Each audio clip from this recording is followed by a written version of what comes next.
नमस्कार दोस्तों, स्वागत है आपका आपके अपने YouTube चैनल ओम डिजिटल स्टडी पर। दोस्तों मैं हूं राकेश सिहाग। जैसा कि आपको पता है हमारी टॉप 500 क्वेश्चनों की सीरीज चल रही है, यानी उसका पार्ट नंबर 2 चल रहा है।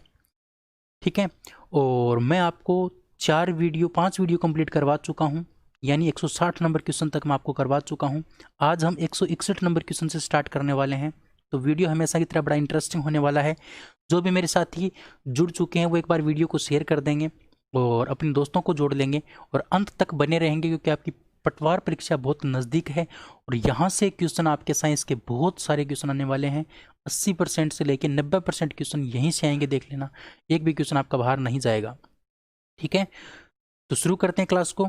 बात करते हैं आज के इस क्लास की और हम स्टार्ट करने वाले 161 नंबर क्वेश्चन से। तो देखिए, हमारा जो चैप्टर चल रहा है वो आनुवंशिकता का चल रहा है, तो आज मैं आपको आनुवंशिकता कंप्लीट करवा के और आगे स्टार्ट कर दूंगा शायद। ठीक है, अगर आपका साथ अच्छे से बना रहा तो चलिए क्लास को स्टार्ट करते हैं। बहुत अच्छे से हम कुछ करने वाले हैं, बहुत अच्छा करने वाले हैं। ठीक है, बहुत अच्छा करने वाले हैं, बहुत ही ज़बरदस्त करने वाले हैं, बस आप बने रहिए अंत तक। तो बात करते हैं 161 नंबर क्वेश्चन से। 161 नंबर क्वेश्चन आपके सामने है, ये रहा, मैंने बड़ा कर दिया। 161 नंबर क्वेश्चन है, पढ़िए अच्छे से और कीजिए क्वेश्चन को। ठीक है, हाँ, क्वेश्चन आपके सामने है कि मेंडल से पहले मटर पर प्रयोग करने वाले वैज्ञानिक का नाम क्या है। मेंडल से पहले भी मटर के पौधे के ऊपर प्रयोग किया जा चुका है, वो किस वैज्ञानिक के द्वारा किया गया, तो याद रखना पड़ेगा। ये कुछ फैक्चुअल चीज़ें होती हैं जो आपको याद रखनी पड़ती हैं। इसका जो करेक्ट आंसर आपका होगा वो होगा ऑप्शन नंबर सी। नाइट और गोस नाम के दो वैज्ञानिक थे, इन्होंने दोनों ने मिलकर के क्या किया था, मेंडल के से पहले मटर के पौधे के ऊपर प्रयोग किया था, लेकिन ये अपने प्रयोगों को सफल नहीं कर पाए। क्या नहीं कर पाए? सफल नहीं कर पाए, क्योंकि इन्होंने एक साथ कई लक्षणों को ले लिया था और कई लक्षणों को लेकर के क्या किया था, प्रयोग किया था, जो सफल नहीं हो पाया। लेकिन मेंडल दोस्त ने क्या किया, मेंडल चाचा ने क्या किया, इसने सिर्फ एक वर्ष में एक लक्षण को ही लिया, एक साथ एक लक्षण को लेकर के क्या किया था, अध्ययन किया था, है ना। यानी ज़्यादा लक्षणों को नहीं किया, यानी एक लक्षण को ले लिया, उसके ऊपर अध्ययन किया, पूरे अच्छे से इन्होंने 7 वर्षों तक क्या किया था, अध्ययन किया था। तो ऑप्शन नंबर सी आपका बिल्कुल करेक्ट है। अच्छा, क्वेश्चन है कि मेंडल के एक संकर क्रॉस में फिनोटाइप लक्षण क्या था। बहुत इंपॉर्टेंट क्वेश्चन है और कई बार ये क्वेश्चन पूछा गया है। अब मैं आपको एक इंपॉर्टेंट बात बताऊंगा। देखिए, मेंडल ने जो प्रयोग किया था वो 2 प्रकार के प्रयोग थे। मेंडल ने 2 प्रकार के प्रयोग किए थे।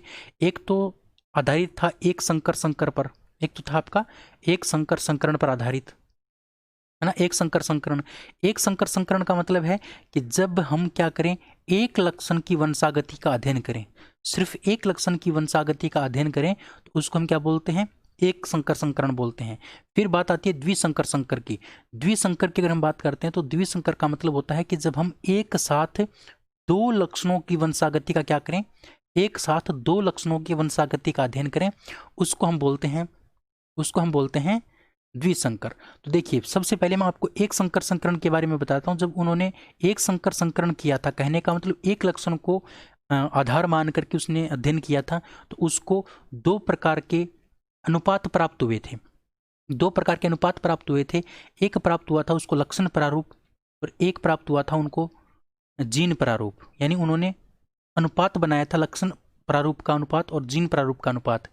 यानी उसको लक्षण किस प्रकार के दिखाई दिए थे, जब उसने एक संकर संकरण किया ना, तो उसको 3 पौधे लंबे दिखाई दिए और एक पौधा क्या दिखाई दिया था, बोना पौधा दिखाई दिया था। और जब उन्होंने जीन के बारे में पता लगाया तो वो 3 पौधे थे ना, उसमें से एक तो बिल्कुल शुद्ध पौधा था लंबा, 2 अशुद्ध लंबे थे और एक क्या था, बोना था। तो ध्यान रखना, अभी मैं आपको डिटेल्स इनके बारे में नहीं बताऊंगा, क्योंकि इसका डायग्राम वगैरह बनाना पड़ता है, सब चीज़ें आपको सीखनी पड़ती हैं। विषम युग्मजी क्या होता है, सम युग्मजी क्या होता है, बहुत सारी डिटेल, कम से कम 1 घंटे की क्लास है, उसमें आपको ये समझ में आएगा भी ये निकलता कैसे है।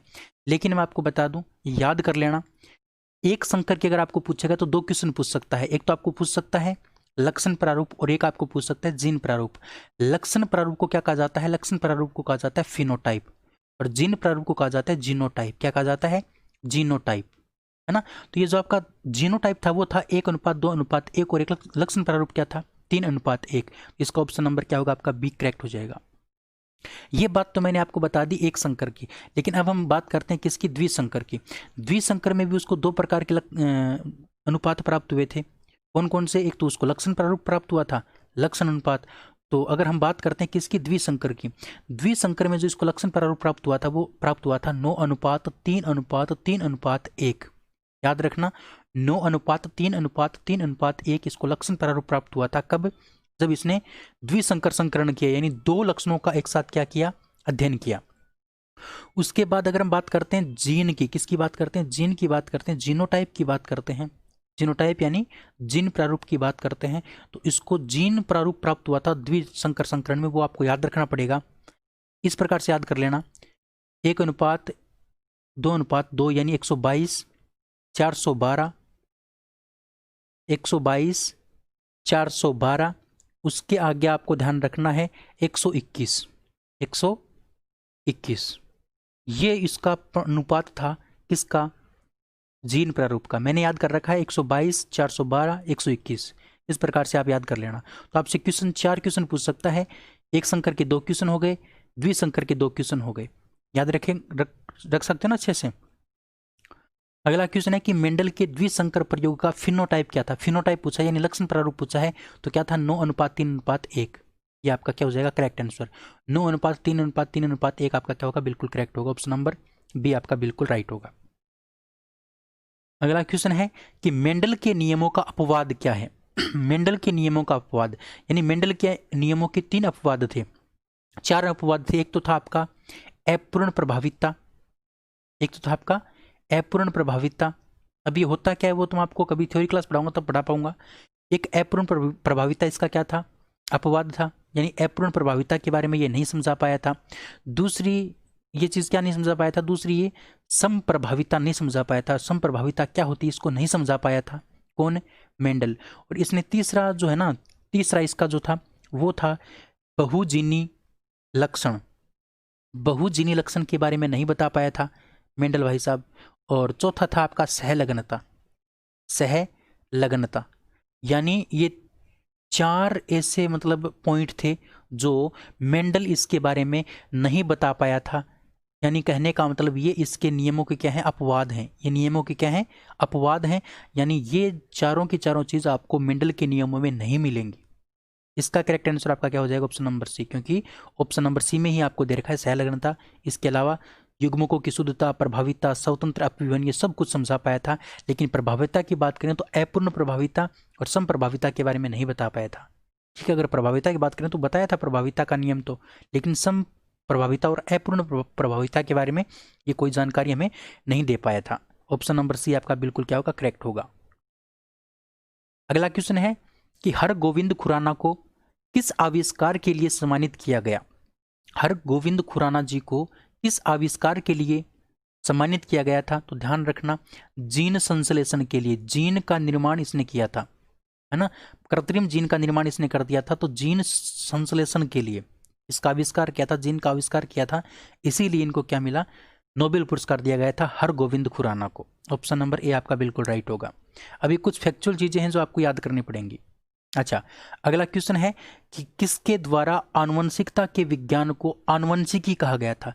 जो आनुवंशिकता का विज्ञान है उसको आनुवंशिकी किसने कहा था, बड़ा इंपॉर्टेंट क्वेश्चन है। आनुवंशिकता के विज्ञान को आनुवंशिकी किसने कहा था, ये क्वेश्चन आपसे पूछा है। तो ध्यान रखना साथियों, ये कहा गया था वाटसन के द्वारा। किसके द्वारा कहा गया था, वाटसन के द्वारा कहा गया था आनुवंशिकता के विज्ञान को आनुवंशिकी। ठीक है, वाटसन के द्वारा। अभी कुछ फैक्चुअल चीजें जो आपको याद रखनी पड़ेंगी, इसका कोई इलाज नहीं है। जैसे देखिए, अगला क्वेश्चन है जर्म प्लाज्म का सिद्धांत किसने दिया था।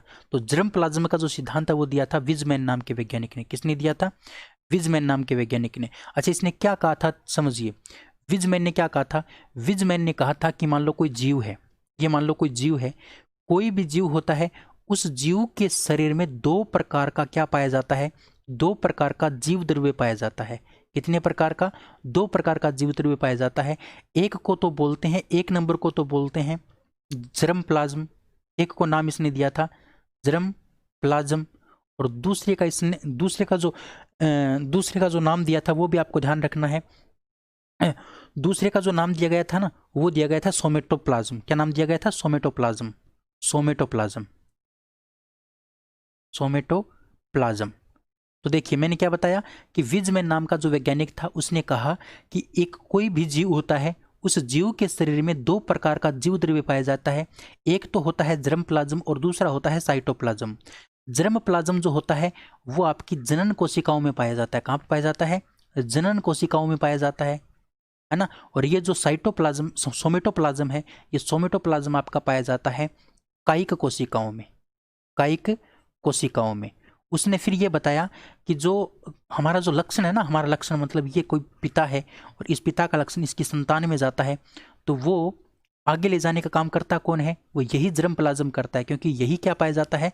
जनन कोशिका में पाया जाता है। तो इसकी तो क्या होती है? वंशागति होती है, इसकी वंशागति तो होती है, लेकिन इसकी वंशागति नहीं होती, इसकी वंशागति नहीं होती। ये बात बताई थी किसने? विज़मैन ने। और इसी को क्या कहा गया? जर्म प्लाज्म का सिद्धांत कहा गया, जो आपको मैंने बता दिया। ऑप्शन नंबर डी आपका क्या होगा? बिल्कुल करेक्ट हो जाएगा। उम्मीद कर सकता हूँ बात आपको समझ में आ गई है। ठीक है, चलिए अगले क्वेश्चन की बात करते हैं। नेक्स्ट क्वेश्चन आपके सामने है कि क्रोमोसोम किसके बने होते हैं? क्रोमोसोम किसके बने होते हैं? तो क्रोमोसोम यानी जो आपके गुणसूत्र होते हैं वो किसके बने होते हैं? देखिए आपको ये पता होना चाहिए, जो गुणसूत्र है ना वो तीन चीज़ों से मिलकर के बनते हैं। गुणसूत्र तीन चीज़ों से मिलकर के बनते हैं। एक तो आपका बनता है डीएनए, एक आपका होता है आरएनए, है ना, एक आपका आरएनए, और एक आपका बहुत कम मात्रा में प्रोटीन भी होता है, एक बहुत कम मात्रा में प्रोटीन भी होता है। लेकिन आपको पता होना चाहिए डीएनए और आरएनए की अगर आप फुल फॉर्म आपको पता है ना, तो दोनों के अंदर न्यूक्लिक अम्ल नाम आता है। क्या नाम आता है? न्यूक्लिक अम्ल नाम आता है दोनों के अंदर न्यूक्लिक अम्ल। कैसे? देखिए डीऑक्सी राइबोज न्यूक्लिक अम्ल, राइबोज न्यूक्लिक अम्ल, तो दोनों के अंदर न्यूक्लिक अम्ल आता है। इसका मतलब ये दोनों क्या है? न्यूक्लिक अम्ल है। और ये प्रोटीन है ना वो आपकी होती है हिस्टोन नाम की प्रोटीन, हिस्टोन नाम की प्रोटीन। तो ये तो बहुत कम मात्रा में पाई जाती है, 0.01% के बराबर पाई जाती है। लेकिन ज़्यादातर भाग कौन बनाते हैं? अधिकांश भाग आपके न्यूक्लिक अम्ल के द्वारा बनता है गुणसूत्र का। इसलिए हम क्या बोल देते हैं? क्रोमोसोम यानी गुणसूत्र। क्रोमोसोम को हिंदी में क्या बोलते हैं? गुणसूत्र बोलते हैं। तो क्रोमोसोम या गुणसूत्र का जो निर्माण है वो किसके द्वारा होता है? तो न्यूक्लिक अम्लों के द्वारा होता है। आपका यही आंसर करेक्ट होगा, प्रोटीन नहीं होगा। इसीलिए ऑप्शन में प्रोटीन दे रखा है कि अगर आपको याद है तो आप स्टोन के अनुसार आप इसका ऑप्शन सी भी करेक्ट कर सकते हो, लेकिन नहीं होगा क्योंकि न्यूक्लिक अम्ल ज़्यादा भाग बनाते हैं। हाँ, अगर ये न्यूक्लिक अम्ल ऑप्शन में नहीं होता तब आपका प्रोटीन का आंसर क्या हो जाता? करेक्ट हो जाता। अगला क्वेश्चन है कि उत्परिवर्तनवाद का सिद्धांत किसने दिया था? उत्परिवर्तनवाद का सिद्धांत ये होता है कि कोई भी जीव है उस जीव के किसी जीन में अचानक परिवर्तन होना, अचानक परिवर्तन होना। अब किसी जीन में अचानक परिवर्तन हो जाता है जिसके कारण उस जीव में क्या आ जाती है? विभिन्नता आ जाती है, और वो विभिन्नता फिर आगे पीढ़ी दर पीढ़ी चलती रहती है, यानी उसकी संतानों में भी यही आगे क्या मिलेगी? विभिन्नता मिलती जाएगी। तो ये जो सिद्धांत है इसको बोलते हैं उत्परिवर्तनवाद का सिद्धांत, यानी किसी जीव के जीन में अचानक परिवर्तन होना जिसके कारण विभिन्नता उत्पन्न होना और वो पीढ़ी दर पीढ़ी चलना क्या कहलाता है? उत्परिवर्तनवाद का सिद्धांत कहलाता है। और इसको दिया था ह्यूगो डी ब्रीज ने। ऑप्शन नंबर आपका डी क्या होगा? बिल्कुल करेक्ट होगा। डी ब्रीज ने इसको क्या किया था? प्रतिपादित किया था। ठीक है, याद रखना, ये बड़ी इंपॉर्टेंट बात मैंने आपको बताई है। ठीक है, चलिए अगले क्वेश्चन की ओर बढ़ते हैं। 170 नंबर क्वेश्चन की ओर। 170 नंबर क्वेश्चन ये रहा आपके सामने कि जीन एक रेखीय क्रम में पाए जाते हैं, यानी ये मान लो इस प्रकार से कहाँ पर पाए जाते हैं जीन? इस प्रकार से। तो जीन भाई आपके गुणसूत्र में होते हैं। कहाँ पर होते हैं? गुणसूत्र में। ऑप्शन नंबर सी क्या होगा? बिल्कुल करेक्ट होगा। अब ये बात आपको बस थोड़ा सा आपका टेस्ट, मतलब आपके दिमाग का टेस्ट लेने के लिए ले रहा है। वैसे जीन तो आपको पता है गुणसूत्र के ऊपर पाए जाते हैं और रेखीय क्रम में, यानी इस प्रकार से सीधी रेखा में पाए जाते हैं ये। चलिए अगला क्वेश्चन आपके सामने है कि मनुष्य में कितने जोड़ी गुणसूत्र पाए जाते हैं? मनुष्य के अंदर कितने जोड़ी गुणसूत्र, कितने जोड़ी पूछा है आपको, तो मतलब टोटल कितने गुणसूत्र होते हैं? 46 गुणसूत्र होते हैं। 46 का मतलब 23 जोड़े। कितने जोड़े? 23 जोड़े गुणसूत्र पाए जाते हैं। ठीक है, 23 जोड़े गुणसूत्र पाए जाते हैं, ये बात आपको ध्यान रखनी है। अब 23 जोड़ों में से 22 गुणसूत्र तो क्या होते हैं? 22 जोड़े तो क्या होते हैं? बिल्कुल समान होते हैं, मादा और पुरुष दोनों में। लेकिन एक जोड़ा जो होता है ना, एक जोड़ा 23वां जोड़ा वो आपका क्या होता है? वो होता है आपका लिंग गुणसूत्र। क्या होता है? लिंग गुणसूत्र, यानी उसके द्वारा लिंग का क्या होता है? निर्धारण होता है। है ना। तो वो जो लिंग गुणसूत्र होता है वो नर के अंदर अलग होता है और मादा के अंदर क्या होता है, अलग। नर के अंदर तो इसको बोलते हैं XY और मादा के अंदर इसको बोलते हैं XX। ये बात आपको ध्यान रखनी है, ठीक है। हाँ, तो समझ में आ गया होगा आपको बहुत अच्छे से। चलिए, तो इसका करेक्ट आंसर आपका क्या हो जाएगा, ऑप्शन नंबर बी करेक्ट हो जाएगा। ऑप्शन नंबर बी आपका क्या होगा, बिल्कुल करेक्ट। चलिए साथियों आगे बढ़ते हैं। एक एक बात को मैं जो बताता हूँ उसको अच्छे से याद कर लिया करो, क्योंकि बड़ी इंपॉर्टेंट बात मैं आपको बताता हूँ और देख लेना यहीं से आपके एग्जाम में क्वेश्चन आएंगे। अगला क्वेश्चन है कि मानव में ऑटोसोम्स की संख्या कितनी होती है। ऑटोसोम्स का मतलब होता है कायिक गुणसूत्र। कायिक गुणसूत्र, कायिक गुणसूत्र। अभी अभी मैंने आपको बताया था टोटल 46 गुणसूत्र होते हैं, तो 46 में से आपके जो 44 गुणसूत्र हैं, यानी 22 जोड़े गुणसूत्र, 22 जोड़े जो गुणसूत्र हैं वो तो कहलाते हैं आपके ऑटोसोम। ऑटोसोम यानी इसी को क्या कहा जाता है, ऑटोसोम को ही का दूसरा नाम है कायिक गुणसूत्र। इसी का दूसरा नाम क्या है, कायिक गुणसूत्र, है ना। लेकिन इसमें से एक जोड़ी या फिर दो गुणसूत्र या फिर एक जोड़ी गुणसूत्र ऐसे होते हैं जो क्या करते हैं, लिंग का निर्धारण करते हैं, इसलिए उनको लिंग गुणसूत्र के नाम से भी जाना जाता है, यानी सेक्स क्रोमोसोम के नाम से भी उसको जाना जाता है। सेक्स क्रोमोसोम के नाम से भी उसको जाना जाता है। और सेक्स क्रोमोसोम को का एक दूसरा नाम है एलोसोम। इसको हम क्या बोलते हैं, इन लिंग गुणसूत्रों को हम एलोसोम भी बोलते हैं, एलोसोम। ये दोनों तीनों बात आपको ध्यान रखनी है। तो आपको पूछा था ऑटोसोम्स की संख्या कितनी है, तो 22 जोड़े गुणसूत्र आपके क्या होते हैं, ऑटोसोम्स होते हैं। और एक जोड़ी गुणसूत्र आपके क्या होते हैं, एलोसोम होते हैं। एलोसोम, जिसको हम लिंग गुणसूत्र बोलते हैं, एलोसोम। तो याद रहेगा ऑप्शन नंबर सी आपको बहुत अच्छे से, मैंने बहुत अच्छे से आपको कवर करवा दिया है सारी बातें ये, ठीक है। चलिए अगले क्वेश्चन की बात करते हैं। अगला question 173 number question. 173 number question आपके सामने है कि आनुवंशिक लक्षणों के जीन समूहों को क्या कहते हैं। जीन समूहों को अभी अभी मैंने आपको बताया था, एक होता है आपका लक्षण प्रारूप, एक होता है आपका जीन प्रारूप। यानी लक्षण प्रारूप में तो हम क्या देखते हैं, उनके सिर्फ लक्षणों को देखते हैं, भी लंबा है, काला है, पीला है। लेकिन जीन प्रारूप में हम क्या देखते हैं, जीन को देखते हैं, भी जीन किस प्रकार का है, जीन किस प्रकार का है, इस टी और टी प्रकार का है या फिर इस प्रकार का है या फिर छोटे टी प्रकार का है। तो हम जीन देखते हैं, उसको हम क्या बोलते हैं, जीनोटाइप बोलते हैं। जीन वाले को हम क्या बोलते हैं, जीनोटाइप बोलते हैं, है ना। और लक्षण समूह को हम क्या बोलते हैं, लक्षण वाले समूह को हम बोलते हैं लक्षण प्रारूप, जिसको हम फिनोटाइप के नाम से भी जानते हैं। तो यहाँ पर आपको जीन के बारे में पूछा है, इसका मतलब ऑप्शन नंबर आपका सी क्या होगा, बिल्कुल करेक्ट होगा, जीनोटाइप। जीन समूहों को बोलते हैं जीनोटाइप और लक्षण समूहों को बोलते हैं फिनोटाइप। रहेगी ना बात अच्छे से याद, इंपॉर्टेंट बात है, याद कर लेना। चलिए अगला क्वेश्चन है कि किसी जीव में प्रदर्शित लक्षणों को क्या कहते हैं। पूछ लिया ना लक्षणों की बात, अभी मैंने आपको जीन के बारे में बताया तो उसका नाम था जीनोटाइप, और अब यहां पर आपको पूछा है लक्षण के बारे में, तो लक्षण प्रारूप को क्या बोलते हैं, फिनोटाइप बोलते हैं। क्या बोलते हैं, फिनोटाइप। ऑप्शन नंबर आपका बी क्या होगा, बिल्कुल करेक्ट होगा। अगले क्वेश्चन की बात करते हैं 175 नंबर क्वेश्चन की। 175 नंबर क्वेश्चन है कि निम्न में से कौन सा कथन असत्य है। गलत कथन आपको पहचानना है, गलत कथन कौन सा है, असत्य कथन कौन सा है। तो पहले इन सभी को पढ़ के देख लीजिए। देखिए पहला ऑप्शन दे रखा है आपको कि मनुष्य में 46 गुणसूत्र होते हैं, बिल्कुल सही बात है। 22 जोड़ी स्त्रियों और पुरुषों में समान होते हैं, उन्हें हम ऑटोसोम बोलते हैं, बिल्कुल सही बात है। ऑटोसोम यानी बोले तो कायिक गुणसूत्र बोलते हैं, बिल्कुल सही बात है ना, जो हमारे हाथ पैर नाक कान का निर्माण करते हैं, ये भी सही बात है। अच्छा, 23वीं जोड़ी के गुणसूत्र स्त्री पुरुषों में असमान होते हैं, जिसे हम क्या बोलते हैं, एलोसोम बोलते हैं, बिल्कुल सही बात है। क्यों, क्योंकि 23वीं जोड़ी का जो गुणसूत्र उसको हम क्या बोलते हैं, लिंग गुणसूत्र बोलते हैं, और वो मादा और पुरुष दोनों में अलग अलग होते हैं। यानी आपका जो स्त्री उसमें अलग होते हैं और पुरुष में अलग होते हैं। स्त्री के अंदर तो वो XX होते हैं, स्त्री में तो वो XX होते हैं, और आपका जो पुरुष है उसमें क्या होते हैं, XY होते हैं, ठीक है। अगला क्वेश्चन है कि 23वीं जोड़ी के गुणसूत्र को लिंग गुणसूत्र बोलते हैं, ये भी बिल्कुल सही बात है। 23वां जोड़ा गुणसूत्र का जो होता है वो उसको हम क्या बोलते हैं, एलोसोम या फिर लिंग गुणसूत्र बोलते हैं। अच्छा, अगला दे रखा है कि पुरुषों में 23वीं जोड़ी के जो गुणसूत्र हैं वो XX होते हैं, ये बात गलत है, क्योंकि बात पुरुष की दे रखी है, तो XX की बजाय क्या होगा, XY होगा। ऑप्शन नंबर ई आपका क्या हो जाएगा, बिल्कुल करेक्ट हो जाएगा। यही आपको छांटना था, यानी इसमें आपको असत्य छांटना था, जो मैंने आपको बता दिया। अगला क्वेश्चन है कि जंपिंग जीन की अवधारणा बारबरा मैक क्लिंटोक ने दी थी। यह किसके ऊपर प्रयोग के दौरान दी थी। यानी जो बारबरा मैकक्लिंटोक थे, इन्होंने एक प्रयोग किया था किसके ऊपर? मक्के के ऊपर। मक्का के ऊपर इन्होंने क्या किया था? प्रयोग किया था। तो मक्का पर इन्होंने प्रयोग किया तो इसने देखा कि जो डीएनए होता है, डीएनए, इस डीएनए के ऊपर कुछ गुणसूत्र ऐसे होते हैं, जो आप क्या कर सकते हैं? अपना स्थान बदल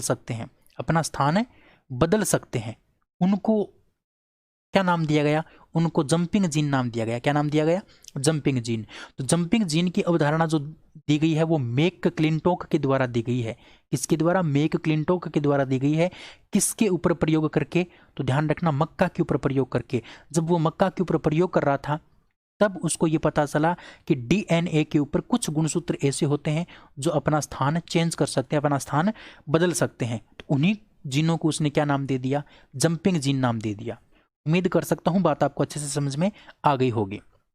अगले क्वेश्चन की बात करते हैं, 177 नंबर क्वेश्चन की। 177 नंबर क्वेश्चन आपके सामने है कि निम्न में से कौन सा रोग आनुवंशिक रोग नहीं है? आनुवंशिक रोग नहीं है, आपको ये पूछा है। निम्न में से कौन सा रोग आनुवंशिक नहीं है? तो प्यारे साथियों, ऑप्शन नंबर डी आपको अलग से दिखाई दे रहा है। ये आपका आनुवंशिक रोग नहीं है, क्योंकि ये मैंने आपको बताया था कवक जनित रोग। अगर आपको पता है तो मैंने एक वीडियो बनाया था अलग से, बना के दिया था मानव रोगों की ट्रिक का। मैंने अलग से वीडियो बना के दिया था। उसमें यही बताया था कि कौन सा रोग किसकी वजह से फैलता है। तो अगर आपको ये क्वेश्चन बनाने में तकलीफ होती है, अगर ये क्वेश्चन आपको नहीं पता कि भी कौन सा रोग किस के कारण होता है, तो अगर आप ये जानना चाहते हैं तो मेरा ट्रिक वाला वीडियो देख लीजिए, यहीं पर आपको प्लेलिस्ट में मिल जाएगा। ठीक है ना? बड़ा शानदार वीडियो मैंने बनाया था और बहुत अच्छा रिस्पॉन्स आपका आया था। तो ये देख लीजिए, आपके सारे डाउट क्लियर हो जाएंगे। हमेशा के लिए आप इनको याद कर सकते हो भी कौन सा रोग किसके कारण होता है। तो एथलीट फुट आपका कवक जनित रोग है। तो यही रोग जो है ना वो आपका क्या नहीं है? यही रोग आपका आनुवंशिक नहीं है। यानी मान लो एथलीट फुट का मतलब क्या होता है? हमारा जो पैर है ना, हमारे पैर की अंगुलियों के बीच में यहाँ पर दरार पड़ जाती है। अब वो दरार हमारे संतान की हो, जरूरी थोड़ी है। तो ये हमारी जो एथलीट फुट वाला रोग है ये कवक के कारण होता है। ये जरूरी नहीं है कि अगली संतान में जाए। लेकिन वर्णांधता यानी कलर विजन, हीमोफीलिया और रंजकहीनता का मतलब शरीर का जो रंग होता है ना उसको रंजकहीनता बोलते हैं। तो हीमोफीलिया, वर्णांधता और रंजकहीनता तीनों के तीनों रोग ऐसे हैं जो हमारे संतानों में भी जाएंगे, उससे उनकी संतान में जाएंगे, फिर उससे उनकी संतान में जाएंगे। वो इसी प्रकार से चलते रहते हैं। इसके अलावा थैलेसीमिया हो गया, सिकल सेल एनीमिया हो गया, ये सारे के सारे रोग क्या होते हैं? आनुवंशिक रोग होते हैं। ठीक है, मैं कभी इनके बारे में आपको डिटेल से भी पढ़ाऊंगा, टेंशन मत लो। तो कभी टाइम मिलेगा तब पढ़ाऊंगा। अभी तो मैं आपको ये 500 क्वेश्चन करवा देता हूँ, उसके बाद पढ़ाऊंगा। हीमोफीलिया के बारे में आपको ध्यान रखना है। हीमोफीलिया को शाही रोग के नाम से भी जाना जाता है, शाही रोग, है ना? क्योंकि सबसे पहले इस रोग की जो पहचान है वो महारानी विक्टोरिया के शरीर से हुई थी, और महारानी विक्टोरिया के परिवार को शाही परिवार के नाम से जाना जाता है। इसलिए इस रोग को भी हम क्या बोलते हैं? शाही रोग बोलते हैं। तो बहुत अच्छी अच्छी डिटेल्स मैं आपको देता हूँ, बहुत अच्छी कोशिश करता हूँ कि बहुत अच्छा कंटेंट मैं आपको दे पाऊँ। फिर भी आप थोड़ा सा आप है ना शेयर वगैरह करने में कंजूसी बरत जाते हो, तो कंजूसी नहीं बरतनी है, बस आपको वीडियो शेयर कर देना है। अगला क्वेश्चन है कि कभी कभी उत्परिवर्तन के कारण गुणसूत्रों की संख्या में परिवर्तन हो जाता है।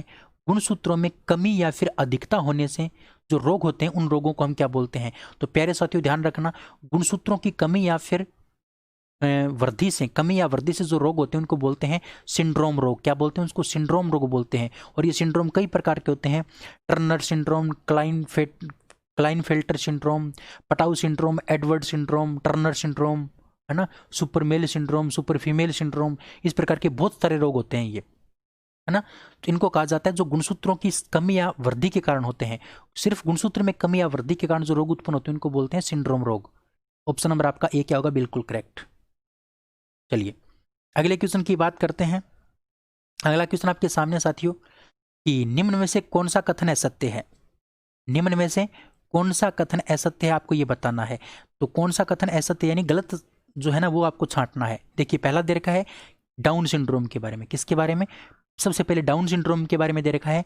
तो डाउन के बारे में दे रखा है कि 21वें जोड़े में 2 की बजाय 3 गुणसूत्र होते हैं। यानी कहने का मतलब प्रत्येक जोड़े के अंदर आपके 2-2 गुणसूत्र होते हैं, लेकिन आपका जो 21वां जोड़ा होता है ना, 21वां जोड़ा, उसमें 3 गुणसूत्र हो जाते हैं कभी कभार। है ना, 3 गुणसूत्र हो जाते हैं कभी कभार। तो अगर ये 3 गुणसूत्र हो गए तो एक गुणसूत्र क्या हो गया, बढ़ गया। एक गुणसूत्र क्या हो गया, बढ़ गया, यानी पहले 46 थे, अब कितने हैं, 47 हैं। तो इसका मतलब एक गुणसूत्र बढ़ गया, तो एक प्रकार का सिंड्रोम है, और इस सिंड्रोम को बोलते हैं डाउन सिंड्रोम। क्या बोलते हैं, डाउन सिंड्रोम बोलते हैं। ठीक है, तो ये बात बिल्कुल सही है, याद कर लेना, याद कर लेना साथियों, बड़े इंपॉर्टेंट है। डाउन सिंड्रोम में क्या होता है, आपका 21वां जो गुणसूत्र है ना, उस 21वें गुणसूत्र में एक गुणसूत्र की वृद्धि हो जाती है, मतलब 21वें जोड़े में एक गुणसूत्र की वृद्धि हो जाती है। इसी प्रकार से टर्नर सिंड्रोम की अगर बात करते हैं तो जो आपका एक्स गुणसूत्र है उसकी कमी हो जाती है। भाई आपका 44 प्लस एक्स होना चाहिए, या फिर 44 प्लस क्या होना चाहिए, एक्स वाई होना चाहिए। तो अगर ये महिला में होगा तो क्या हो जाएगा, महिला में होगा तो ये 44 प्लस एक्स बचेगा, और अगर पुरुष में होगा तो ये 44 प्लस क्या बचेगा, वाई बचेगा। तो इस प्रकार के रोग को हम क्या बोलते हैं, टर्नर सिंड्रोम बोलते हैं। ये भी बिल्कुल सही बात है। अगला दे रखा है कि क्लाइनफेल्टर सिंड्रोम। क्लाइनफेल्टर सिंड्रोम की अगर बात करते हैं तो इसमें एक एक्स गुणसूत्र की वृद्धि हो जाती है, और एक एक्स गुणसूत्र की वृद्धि होने के बाद में 47 गुणसूत्र हो जाते हैं। ये भी बिल्कुल सही बात है, ये भी बिल्कुल सही बात है। इसी प्रकार से पट्टाउ सिंड्रोम की अगर बात करते हैं तो जो आपका 13वां गुणसूत्र है, 13वां गुणसूत्र के ट्राइसोमी के कारण, ट्राइसोमी का मतलब 13वां जो क्रोमोसोम है उसके ट्राइसोमी के कारण का मतलब है कि आपका जो 13वां गुणसूत्र है, 13वीं जोड़ी का जो गुणसूत्र है प्यारे साथियों, उसमें क्या हो जाता है, एक गुणसूत्र की वृद्धि हो जाती है। 13वें गुणसूत्र में एक गुणसूत्र की वृद्धि हो जाती है। ट्राइसोमी, ये आपका ऐसे ही दे रखा है। ट्राइसोमी का जो मतलब है वो होता है टूटना। ट्राइसोमी का मतलब टूटना, यानी ये जो 13वां गुणसूत्र है, 13वां गुणसूत्र इस प्रकार से 2 भागों में विभाजित हो जाता है। इसका मतलब एक गुणसूत्र की वृद्धि हो गई, तो उसको बोलते हैं पटाउ सिंड्रोम। क्या बोलते हैं, पटाउ सिंड्रोम। ये भी बिल्कुल सही बात है। और आपका 5 नंबर दे रखा है एडवर्ड सिंड्रोम के बारे में। एडवर्ड सिंड्रोम जो है ना, वो 18वें गुणसूत्र में एक गुणसूत्र, 2 गुणसूत्र की बजाय कितने गुणसूत्र हो जाते हैं, 3। यानी इसमें 2 होने चाहिए थे जोड़े में, लेकिन कितने हो जाते हैं, 3 हो जाते हैं। इसका मतलब ये भी आपका क्या हो गया, सही हो गया। सही बात है ये, तो सभी के सभी सही हैं। इसका मतलब ऑप्शन नंबर आपका क्या हो जाएगा, एफ बिल्कुल करेक्ट हो जाएगा। तो याद कर लेना साथियों, याद कर लेना। मैंने आपको बहुत अच्छी बात बताई है, या आप स्क्रीनशॉट लेके रखना चाहो तो इसका स्क्रीनशॉट ले सकते हो, क्योंकि बात इंपॉर्टेंट है।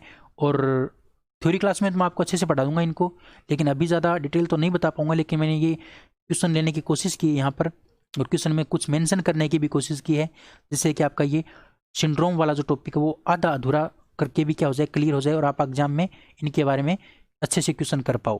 तो यही आपका क्वेश्चन पूछ सकता है कि भाई कौन सा गुणसूत्र कम होता है, कौन सा ज़्यादा होता है, कौन से में कौन सा ज़्यादा होता है, कौन सा कम होता है, यही पूछ सकता है आपसे।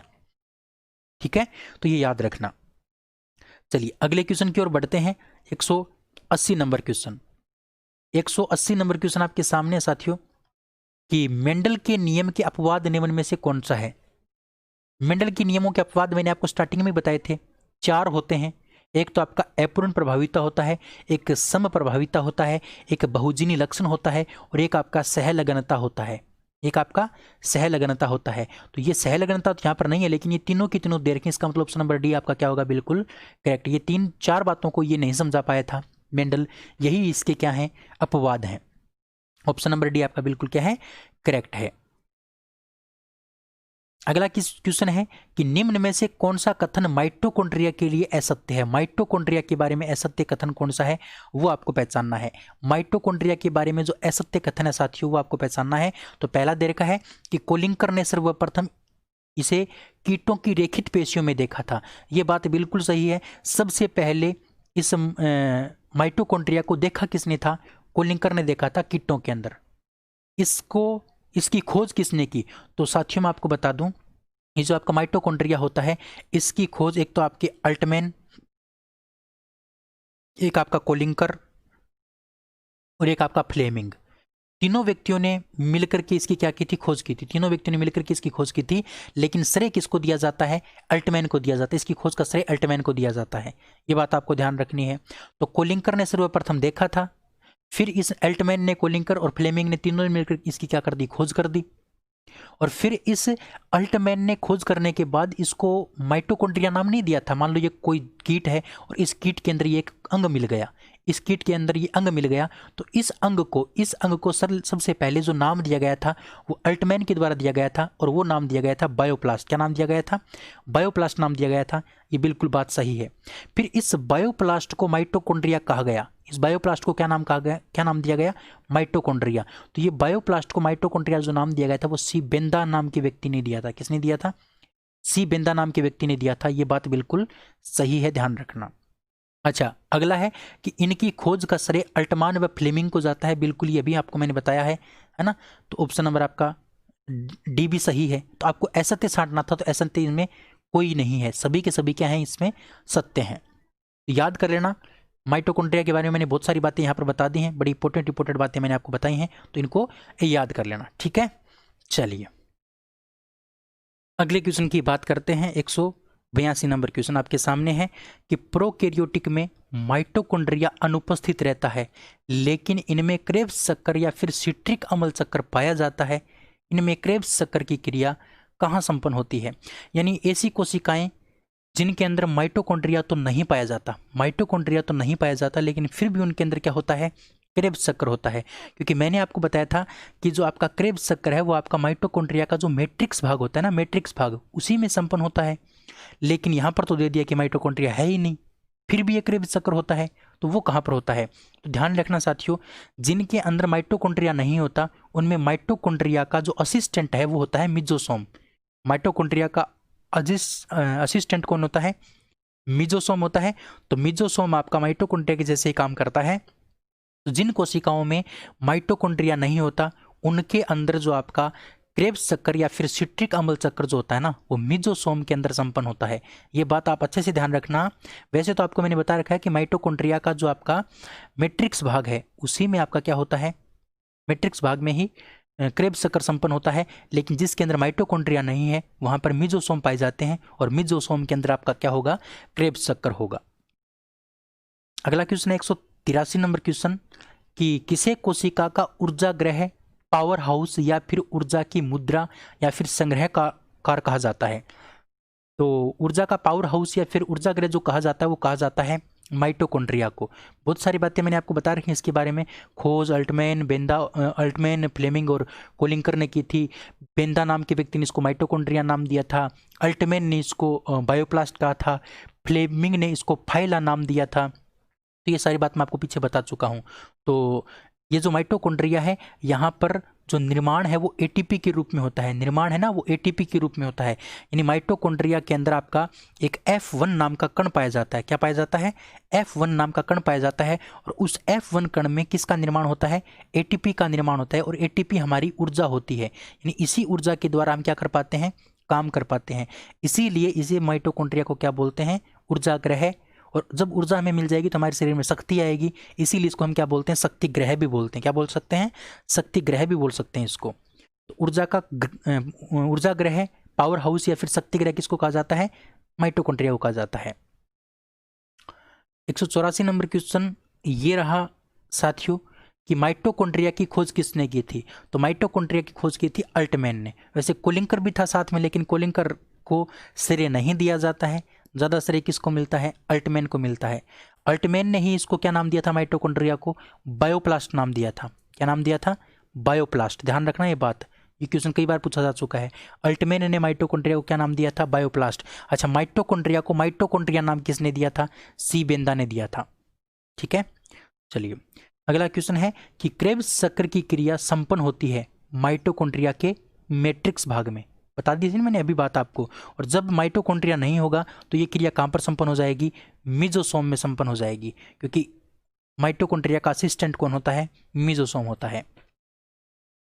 अगला क्वेश्चन है कि माइटोकॉन्ड्रिया के किस भाग में एटीपी का निर्माण होता है? यानी एडिनोसिन ट्राइफॉस्फेट का निर्माण होता है।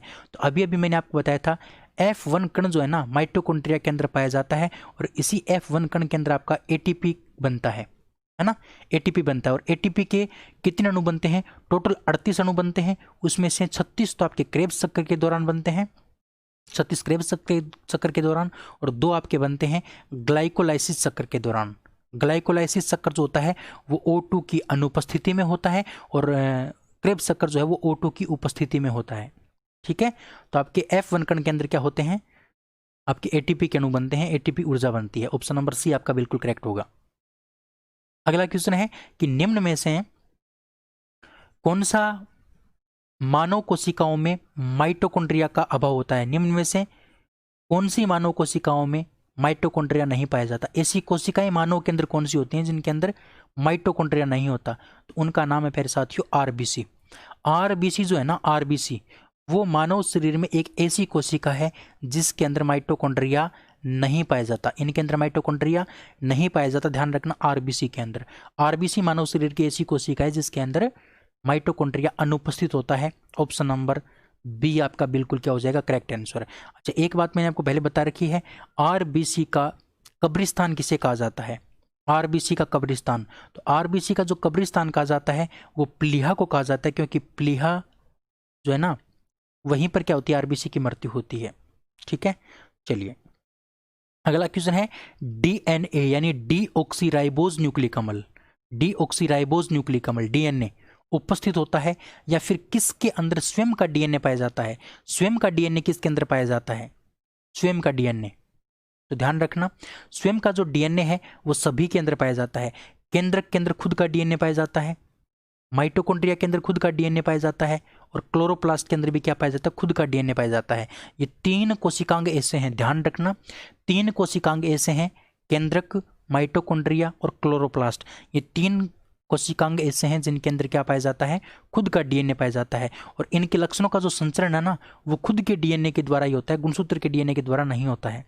ठीक है, तो ये तीन ऐसे हैं जिनके अंदर खुद का डीएनए पाया जाता है। और मोस्ट इंपॉर्टेंट क्वेश्चन है, बहुत वैल्यू वाला क्वेश्चन है, ये ध्यान रखना। ठीक है ना, इंपॉर्टेंट क्वेश्चन है, खुद का डीएनए या फिर स्वयं का डीएनए इन तीनों के अंदर होता है। ऑप्शन नंबर डी आपका बिल्कुल करेक्ट आंसर होगा। अगला क्वेश्चन है कि वह कोशिकांग जो केवल पौधों के अंदर पाया जाता है, सिर्फ और सिर्फ पौधों में पाया जाता है, उस कोशिकांग का नाम क्या है? तो सिर्फ पौधों में पाए जाने वाले कोशिकांग का जो नाम है प्यारे साथियों वो है आपका प्लास्टिड यानी लवक। लवक जो है ना, लवक वो सिर्फ और सिर्फ किसके अंदर पाया जाता है? सिर्फ और सिर्फ आपका पौधों में पाया जाता है। ये सिर्फ और सिर्फ किसके अंदर पाया जाता है? पौधों में। लवक तीन प्रकार का होता है, अवर्णी लवक और वर्णी लवक, दो प्रकार का, वर्णी लवक, और तीसरे प्रकार का आपका होता है हरित लवक। तीसरे प्रकार का आपका होता है हरित लवक, हरित लवक। अवर्णी लवक जो आपके मतलब अवर्णी का मतलब जिसका रंग न हो, यानी ऐसे भाग जिसके अंदर रंग नहीं होता उसके अंदर पाया जाता है। रंगीन भागों में आपका वर्णी लवक पाया जाता है। और हरित लवक आपका सिर्फ और सिर्फ पत्तियों के अंदर पाया जाता है, पत्तियों में, पौधे की पत्तियों में। वर्णी लवक आपका जैसे फूल हो गया, फल हो गया, है ना, इनके अंदर पाया जाता है आपका वर्णी लवक। तो ये बात आपको समझ में आ गई होगी। ठीक है, तो उम्मीद कर सकता हूं आपको समझ में आ रहा होगा। ये जो लवक है ये सिर्फ और सिर्फ किसके अंदर पाया जाता है? पौधों में पाया जाता है। मानव या फिर अन्य किसी जीव की कोशिका में ये नहीं पाया जाता लवक। तो लवक जो है ना वो मानव कोशिका को या फिर जंतु कोशिका को पादप कोशिका से अलग करने का काम करता है आपका लवक। अगला क्वेश्चन है कि पौधों में उपस्थित हरा वर्णक जिसको हम क्या बोलते हैं? क्लोरोफिल। क्लोरोफिल को क्या कहा जाता है? पर्णहरित कहा जाता है। इसी को हम क्या बोलते हैं? पर्णहरित बोलते हैं। तो पर्णहरित किसके अंदर होता है? तो पर्णहरित आपका हरित लवक के अंदर पाया जाता है। हरित लवक एक प्रकार का लवक होता है। मैंने आपको बताया था ना, तीन प्रकार अभी बताए थे लवक के, मैंने आपको तीन प्रकार बताए थे, उसमें तीसरा प्रकार आपका हरित लवक का था। तो हरित लवक के अंदर क्या होता है? हरित लवक के अंदर आपका होता है पर्णहरित। इस पर्णहरित को क्या बोलते हैं? क्लोरोफिल बोलते हैं। अच्छा, पर्णहरित के अंदर एक धातु पाई जाती है, वो धातु आपसे पूछी जाती है। इसके अंदर धातु पाई जाती है मैग्नीशियम धातु। कौन सी धातु पाई जाती है? मैग्नीशियम धातु पाई जाती है। अच्छा, पर्णहरित के कारण जो पत्तियां होती हैं, पत्तियां जो होती हैं उनका रंग कैसा होता है? हरा। जैसे आपसे पूछता है कि मानव शरीर का रंग, मानव शरीर के रुधिर का रंग लाल होता है, वो किसके कारण होता है? हीमोग्लोबिन के कारण। उसी प्रकार से आपका जो उसी प्रकार से आपका जो पौधा होता है, पौधे की पत्तियों का हरा रंग किसके कारण होता है? तो वो होता है आपका पर्णहरित के कारण। तो ये बात आपको ध्यान रखनी थी। तो प्यारे साथियों, आज मैंने आपको 30 क्वेश्चन करवाए हैं, 190 नंबर क्वेश्चन तक मैंने आपको करवा दिया है। आज इस वीडियो को हम यहीं पर समाप्त करेंगे। और थोड़ी तबीयत डाउन है, तबीयत का इशू, इसलिए उम्मीद कर सकता हूँ क्लास आपको बहुत अच्छी लगी होगी। प्यारे साथियों, हमारे 310 क्वेश्चन और बच्चे हैं। 310 क्वेश्चनों के बाद हमारे 500 क्वेश्चन कंप्लीट हो जाएंगे।